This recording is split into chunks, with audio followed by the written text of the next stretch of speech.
ሰላም እንዴት ናችሁ? ውድ የማን ዩናይትድ ኢትዮ ፋንስ ተከታታዮች በያላችሁበት ሰላማችሁ ይብዛ። በርካታ ስፖርታዊ መረጃዎችን ወደ እናንተ ይዘን መጥተናል። እስከ ፕሮግራማችን መጠናቂያ ድረስ አብራችሁን ቆዩ።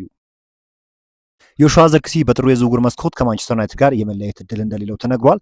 ማንቸስተር ዩናይትድ እንግዲህ በአፍሪካ ዋንጫ ምክንያት በርካታ ተጫዋቾችን እንደሚያጣ ይታወቃልና ዮሹዋ ዘርክሲን የመልቀቅ ምንም ሀሳብ እንደሌለው ነው እየተገለጸ የሚገኘው።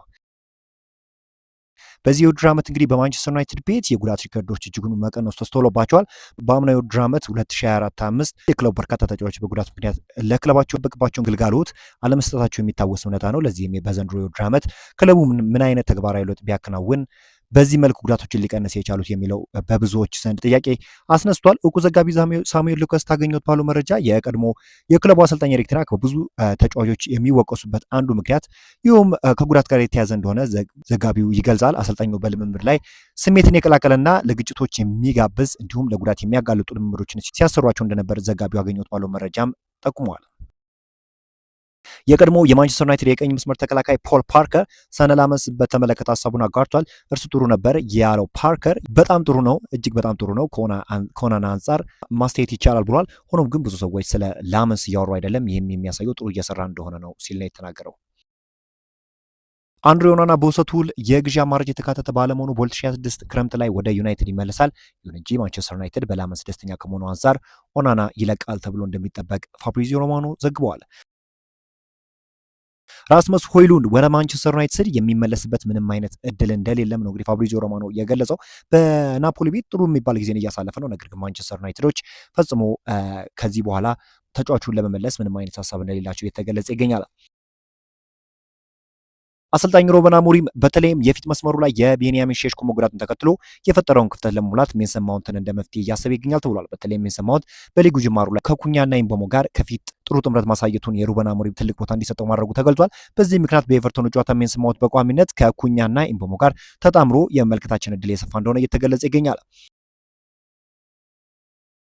በቅርቡ ከቤንያሚን ሼሽኮ ጉዳት ጋር ተያይዞ ከማንቸስተር ዩናይትድ መረጃ በቶሎ ባለማግኘታቸው የሰላ ትችት አቅርቦ የነበሩት አሰልጣኝ ማሳሽ ኬክ አሁን ደግሞ የእንግሊዝ ሚዲያን በመተቸት ማንቸስተር ዩናይትድን አወድሰዋል። የነበረው ነገር ከእንግሊዝ ሚዲያ የሚጠበቅ ነገር ነው። ነገር ግን ድጋሚ ለመናገር ያህል በእኛና ማንቸስተር ዩናይትድ ሜዲካል አባላት መካከል የነበረው ችግር 5 ደቂቃ ውስጥ ነው የተፈታው። ለዚህም ትብብራቸውን አመሰግናለሁ። የእኛ ሜዲካል አባላት የእነርሱን ዶክመንቶች ቼክ አድርጓል። ችግሩ በቶሎ እየተፈታ ነው ሲሉ ተናግረዋል። ማንቸስተር ዩናይትድ በኤዜድ አልካማሩ ወጣት አማካኝ ኬስ ስሚት ላይ ፍላጎት እንዳሳየ ተገልጿል። የዩናይትድ መልማዮች ልጁን ለረጅም ጊዜ ሲከታተሉት የቆዩ ሲሆን በዋነኝነት ክሪስቶፈር ቪቬል በልጁ ላይ አይኑን ጥሏል ተብሏል። ቪቬል በክለቡ ውስጥ በነበረው ውይይት ላይ የተጫዋቹን ስም አንስቷል። ሆኖም ከዩናይትድ በተጨማሪ ልጁ በርካታ ፈላጊዎች እንደሚኖሩት ይጠበቃል። አብዛኞቹ የአውሮፓ ክለቦች የተጫዋቹን ፍሪሚያ ለማግኘት ፉክክር ላይ እንደሆኑም ታውቋል። 25 ሚሊዮን ፓውንድ ደግሞ ለማስፈረም የሚፈጅ ገንዘብ ይሆናል ተብሎ ይጠበቃል። ወደ ኢንተርናሽናል ጨዋታዎች ያለመሩ የማንቸስተር ዩናይትድ ተጫዋች ካሪንግተን ከሰኞ እስከ አርብ ባሉ ቀናት ልምምድ ሲያደርጉ መቆየታቸው ተገልጿል። ሆኖም አሁን ላይ የተወሰኑ ቀናት እረፍት በሩበን አሞሪም እነዚህ ተጫዋቾች እንደተሰጣቸው ተገልጿል። በማንቸስተር ዩናይትድ ከቀሩት ዋናው ቡድን አባላት ውስጥ በዋነኝነት የሚጠቀሱ ማውንት፣ ሜኖ፣ ዘርክሲ፣ ሾ እና ማጉዌር ሲሆኑ ቤንያሚን ሼሽኮ በጉዳት ዙሪያ ተጨማሪ ምርመራዎች እየተደረገለት እንደሚገኝም ተገልጿል። የማንቸስተር ዩናይትድ ሰዎች በእግር ኳሱ ዘርፍ የወደፊት ስኬታማ አሰልጣኝ ማን ይሆናል ብለው ሪሰርች በሚሰሩበት ወቅት በዋነኝነት ሁለት ሰዎች ነበር ከፊት ያስቀመጡት። ሁለት ሰዎች ሩበን አሞሪም እና ቲያጎ ሞታ የሚል ነበር። ነገር ግን ሁለቱም ቴና ክረምት ሊባረር ሲል በተያዙ 6 እጩዎች ዝርዝር ውስጥ አልነበሩም። ከሁለቱ ደግሞ ጄንሰን ዊክሎክስ ሩበን አሞሪም ድንቅ አሰልጣኝ እንደሆነ አስተያየቱን ሰጥቷል። ከእሱ አስተያየት በኋላ ነው እንግዲህ ከሩበን አሞሪም ጋር ንግግሮች የተጀመሩት። ሩበን በቪቪኤል 5 ሰዓታት የወሰደ ስብሰባ ሩበን እና ቪቪኤል 5 ሰዓታት የወሰደ ስብሰባ ነበረው። በስብሰባው ላይም ሰር ጂም ራትክሊፍ እና ሰር ብሬድስፎርድ ተገኝተው ነበር። በዚህ ስብሰባ ላይም እንግዲህ ሩበን ስላለው የእግር ኳስ አስተሳሰብ በግልጽ ለዩናይትድ የበላይ አካላት በቂ ማብራሪያ የሰጠ ሲሆን የሰጠው ይህ ስብሰባ በባርሴሎና ሊዝበን ከነበሩት በመቀጠል የተካሄደ ነው። በሁለቱም ስብሰባዎች ላይ አሞሪም በተደጋጋሚ አሁን ለምን ይሆናል ሲል ሲጠይቅ ነበር። የዩናይትድ ሰዎች ግን ስህተቶች ስለሚኖሩ በሲዝኑ ውስጥ ነገሮችን ለማጣራት ፍላጎት ነበራቸው ተብሏል። ብራዚላዊው የማንቸስተር ዩናይትድ አማካኝ ካርሎስ ካዝሜሮ የሀገሩ ልጅ የኔይማር አድናቂ እንደሆነና ከእርሱ ጋር በመጫወቱ ክብር እንደሚሰማው ተናግሯል። አርጀንቲና በሊዮናል ሜሲ ቡድን ገነባች፣ ነገር ግን ብራዚል ከኔይማር ጋር መስራት አልቻለችም ወይም ቡድኗን በሱ ዙሪያ መገንባት አልቻለችም። ከኔይማር ጋር እንደተጫወትኩኝ መናገር ለኔ ትልቅ ክብር ነው፣ በዙሪያው ካሉ ትልልቅ አድናቂዎች መካከል አንዱ ነኝ ሲል ተናግሯል። ወደ ማንቸስተር ዩናይትድ በቅርቡ የተቀላቀለው ክርስቲያን ኦሮዝኮ እንግዲህ በአንደር 70 ድንቅ የሚባል እንቅስቃሴ ማሳየት ችሏል። 89 የተሳካ የኳስ ቅብብል፣ 100 የተሳካ ድሪብል፣ 100 ታክሎችን ማሸነፍ ችሏል። 5 መሬት ለመሬት ግንኙነቶችን ወይም ግራውንድ ዱዌልን ማሸነፍ ችሏል። ከዚህ አንጻር እንግዲህ በጣም ፖቴንሻል ያለው ተጫዋች ማንቸስተር ዩናይትድ እንዳስፈረመ ፍንትው አድርጎ የሚያሳይ ሁነት ነው። የማንቸስተር ዩናይትድ ተጫዋቾች ትናንት ምሽት በተደረጉ የሀገራት ጨዋታዎች ብሔራዊ ቡድናቸውን በመወከል መጫወት ችሏል። የፈረንሳይ ከ21 ዓመት በታች ብሔራዊ ቡድን ስዊዘርላንዳቸው ተጫውቶ 1-1 ባጠናቀቀው መርሃ ግብር ሌኒ ዮሮ ሙሉ 90 ደቂቃ ማሳለፍ ችሏል። በሌላ ጨዋታ ደግሞ የሞሮኮ ብሔራዊ ቡድን የሞዛምቢካቸውን 1-0 በሆነ ውጤት ሲያሸንፍ ናስር ማዛራዊ በጨዋታው ላይ 82 ደቂቃዎችን የተጫወተ ሲሆን ለተቆጠረችውን ብቸኛ ግብም አሲስት ማድረግ ችሏል። ታዳጊው የማንቸስተር ዩናይትድ የአካዳሚ ቡድን ተጫዋች ዲያጎ ሊዮን ፓራጓይ በእርሱ እንደሚኮሩ ገልጿል። ፓራጓይ ሆነ ለዩናይትድ መጫወት ማለት እጅጉን ትልቅ ነገር ነውና ፓራጓውያን በእኔ እንደሚኮሩ እርግጠኛ ነኝ። በተጨማሪም የፓራጓይ ብሔራዊ ቡድን ወክሎ መጫወት ለእኔ ትልቅ ትርጉም አለው ሲል ተናግሯል። በዛሬው ዕለት እንግዲህ አጠር ያለ ስፖርታዊ መረጃን ወደ እናንተ ይዤ የቀረብኩኝ። በነገው ዕለትም እንግዲህ በርካታ ስፖርታዊ መረጃዎችን ወደ እናንተ ይዤ የሚመጣ ይሆናል። አብራችሁን ስለቆያችሁ ከልብ አመሰግናለሁ።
በዛሬው ዕለት እንግዲህ አጠር ያለ ስፖርታዊ መረጃን ወደ እናንተ ይዤ የቀረብኩኝ። በነገው ዕለትም እንግዲህ በርካታ ስፖርታዊ መረጃዎችን ወደ እናንተ ይዤ የሚመጣ ይሆናል። አብራችሁን ስለቆያችሁ ከልብ አመሰግናለሁ።